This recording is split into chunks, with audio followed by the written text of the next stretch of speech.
Hi, I'm Amy from Doodle Dog Designs. Today I'm going to be talking about rug hooking. Today I'm going to take this finished hooked rug and I'm going to put back on it and a hanger so that it can hang up. So I'm going to use this wool for the backing. Pressed the corners in first and then I've pressed the edges back, and now I'm going to cut out my piece of wool backing. So I want the wool backing to be just a little bit bigger than the front because it's going to have to wrap around the edges of the empty foundation fabric. So I've left a little bit here on the sides, and then over here I'm going to just angle my scissors, so instead of having them straight up and down, they're angled a little bit, and that way it will cut just a little bit wider than the finished piece.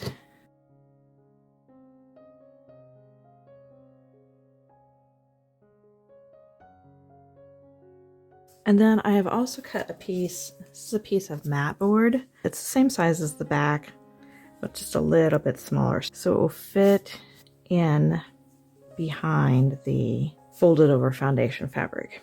You could use a sturdy interfacing or some chipboard, whatever you have. I had this piece of mat board, so that's what I'm using, and that will make it so that when you hang it, it doesn't get floppy. I have another video where I showed a different way to do that by adding a dowel rod to the top, and that worked really well for a bigger project.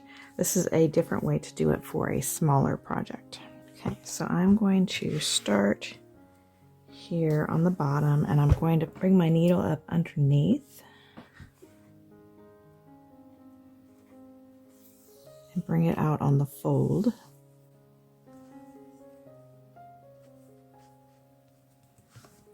I've got these little clamps. I'm going to clamp it together in a few places to help hold everything together.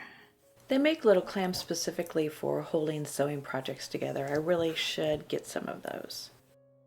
So I'm going to put my needle into the very edge, folded over edge of into the foundation fabric right next to the last row of loops, and then bring it out onto the wool. I am using a thread that matches the wool backing,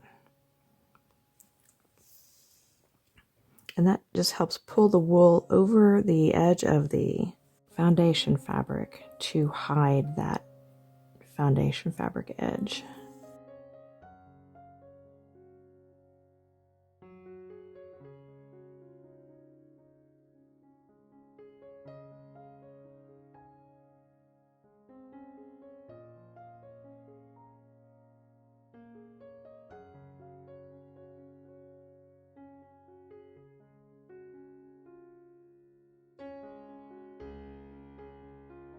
When you get to the corner, you might have to cut a little bit of that off, round it a little bit, so you don't have too much fabric there on the edge.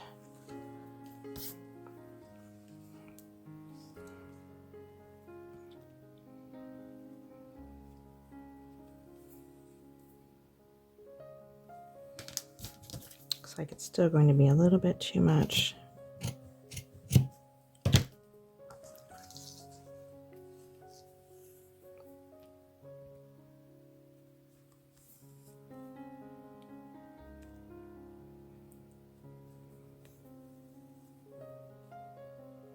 Just might have to do a few extra stitches right here at the corner to get everything to lay flat.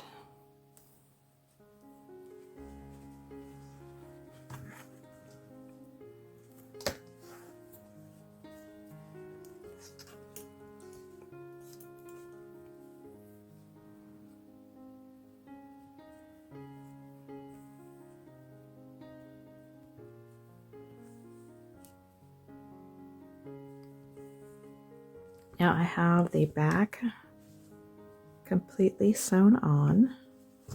Now I'm going to add my hanger. So I've got some rusty wire. So I'm going to take the rusty wire and decide how big of a hanger I want.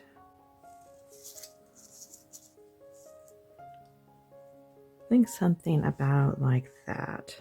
I don't want it to be too big. And then I'm going to leave a little bit on both sides so I can poke it down into my project here.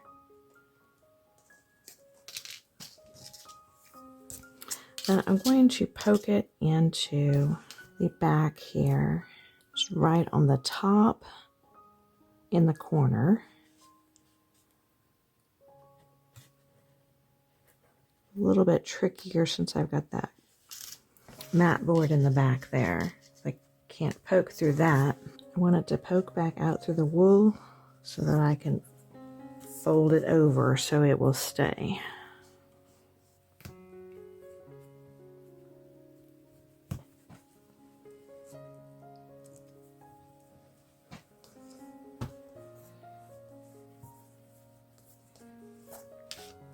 And then I've got some blue crinkly ribbon. This has been coffee dyed, and I'm going to tie it onto one corner here. And then I'm going to wrap it around the wire.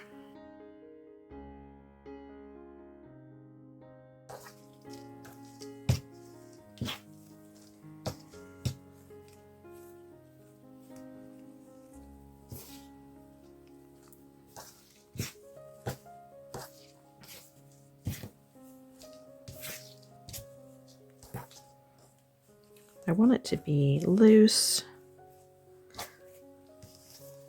around the wire, not real tight. That way when I hang it, it will hang by the wire and then the ribbon will still have a crinkly appearance.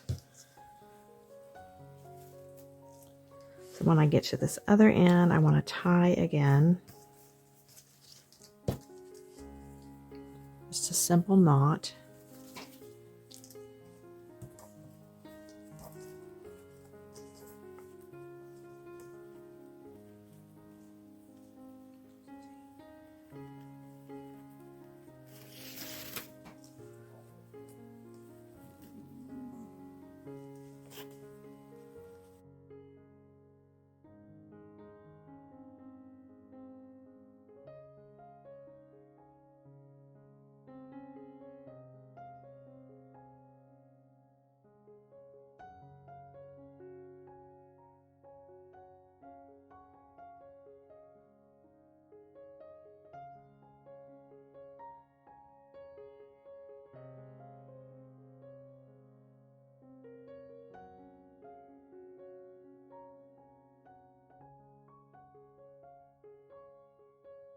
Thanks for watching. Be sure to click the like button and subscribe below. I'll see you next time. Bye.